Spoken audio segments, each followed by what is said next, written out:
Hello class, Vinayak here. Today we'll be going over a 1-2 addition of HBr to an asymmetric diene.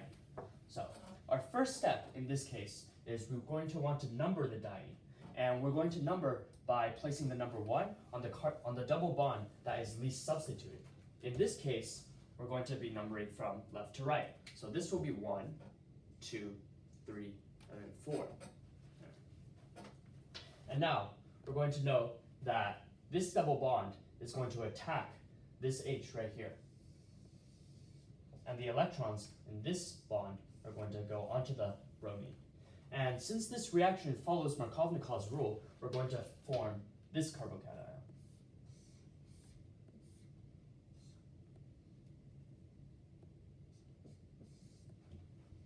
And we're still going to have Br minus in solution.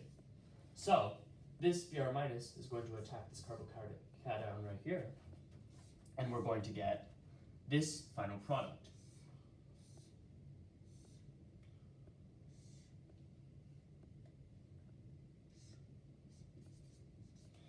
And if you notice here, a new stereocenter has formed. There's a hydrogen right here, but we didn't really indicate it, but it's there. So we're going to want to indicate stereochemistry.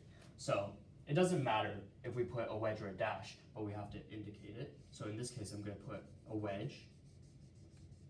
I'm going to indicate a racemic mixture, which was going to be like this, plus minus. Now, this 1-2 addition of HBr to an asymmetric diene, it always happens is what we call a kinetic reaction, the reaction that forms the fastest. In this case, it will be kinetic, and kinetic means low temperature. So make sure to indicate here, cold. Now, this 1-2 addition always forms in a kinetic reaction, but it can also form in a thermodynamic reaction.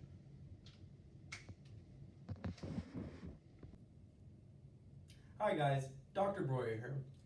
What we're going to do today is we're going to give you a quick tutorial on how to do a 1-4 HBr addition to a diene. Now Vinayak, I know gave you the 1-2 addition, but now we're going to go over what to do in the 1-4 addition. So let's go ahead and get started with the board.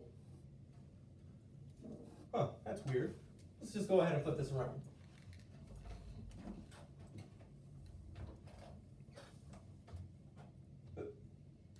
Vinayak, who's been in my office? Here, come help me clean this up real quick. Oh, so sorry about this, Dr. Breuer. Those Bruins.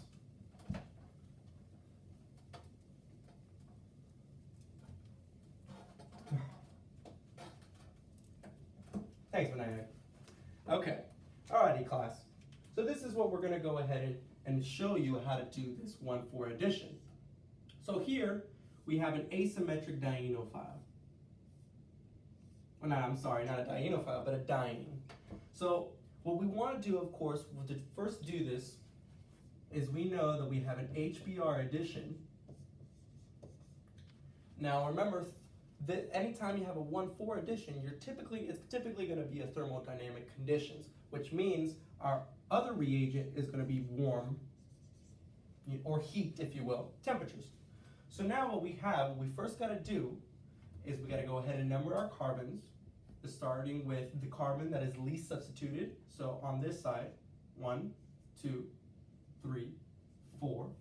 And now what we want to do is we want to have this nucleophile attack this electrophile, and these electrons move here. Then what we're going to go ahead and do is we're going to show the mechanism and show exactly what that forms. Now keep in mind, this reaction, of course, still follows Markovnikov's rule, which all that means is the electrophile is going to go towards the carbon with the most hydrogens attached. And now what we form is we form this carbocation. Now, you have to remember that once we form this carbocation, a 1-4 addition is typically more thermodynamically favorable, which all that means is that your end product should be the most stable product. In this case, the more substituted double bond that you have, the more stable the product. Now, if you know, you can create some resonance from this, right? This double bond can move over here, and now you form this. with this carbocation right here. So the bromine doesn't immediately react with this in a thermodynamic condition, because what's first going to happen is this double bond is going to attack this electrophile right here and form this new resonance right here.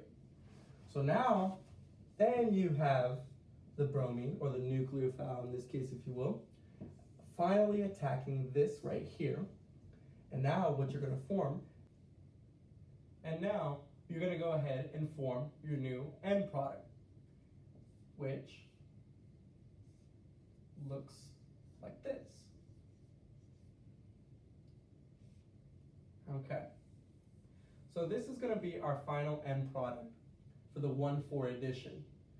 Now, keep in mind right here, since right here there's technically 2 hydrogens, so we didn't necessarily form a new stereocenter, and we don't need to indicate plus or minus because this isn't a racemic mixture. Now, just a couple ending notes is know that 1,4 does not necessarily always mean it's going to be the more thermodynamically stable product. Typically, in most cases, it'll probably be your more thermodynamically stable product. But as Vinayak mentioned earlier, sometimes your 1,2 kinetic product can also be your more stable, thermodynamically stable product. So just keep in mind, and quick note for you to tell whether or not what product is more stable is look at the double bond and see which is more substituted. Here, we know that the 1,4 addition is definitely the more thermodynamically stable because it is a tri-substituted double bond. So, there you have it, your 1,4 HBr addition to a diene.